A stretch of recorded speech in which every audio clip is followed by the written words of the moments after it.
low, as if to avoid a fist. How many times has that happened? Madison wondered. Alicia tried to pry his hand off her arm. His fingers were digging into her flesh and would certainly leave a bruise. His height gave him leverage, and he pulled her close and started to drag her down the sidewalk. "Stop walking!" Madison said it with authority, as if she had a gun trained on his central mass, which she did. He turned, saw the gun, and stopped.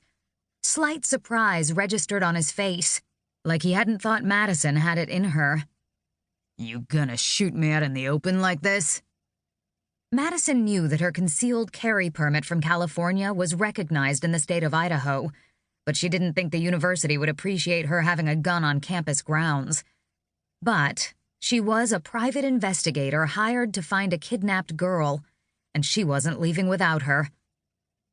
"You've already committed a federal crime, transporting a minor across state lines with the intent to engage in prostitution or any sexual activity for which a person could be charged with a criminal offense.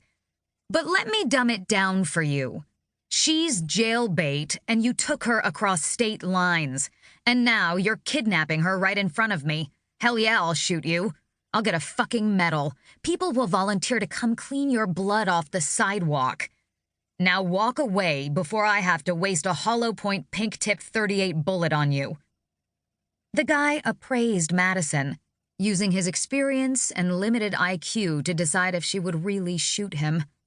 She figured he knew bullets, and so he would know she'd just named one that would kill him with one shot, piercing his leather jacket and then expanding and exploding inside his chest, destroying every major organ while staying inside his body so as to avoid collateral damage to the people around him.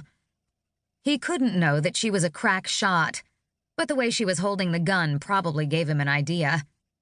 Madison could hear the wheels grinding in his tiny little mind. "Shit. She ain't worth this. Beat it, bitch." He shoved Alicia hard, and she flew to her left and went down.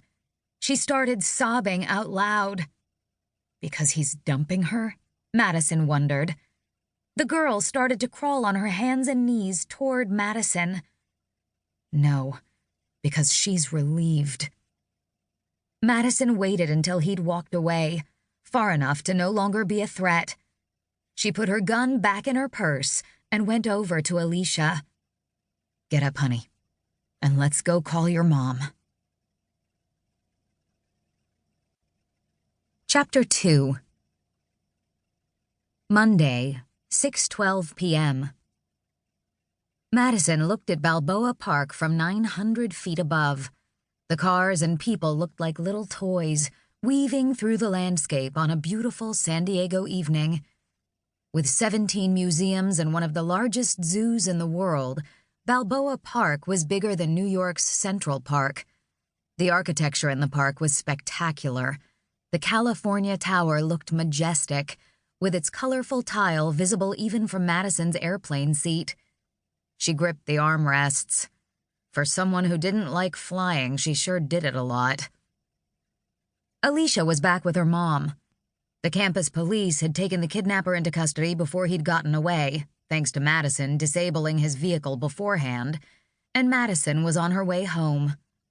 She took a deep breath and let it out, resting her head against the plane seat.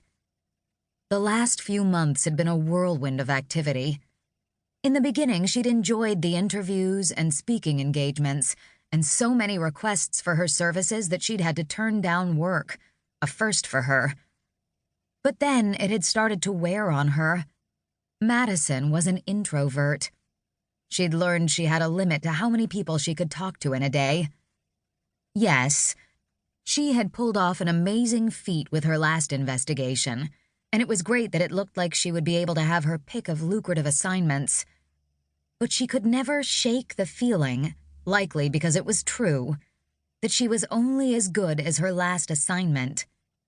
When she used to do insurance fraud investigations exclusively, she'd had the problem of having to keep the client happy, or it would be her last assignment.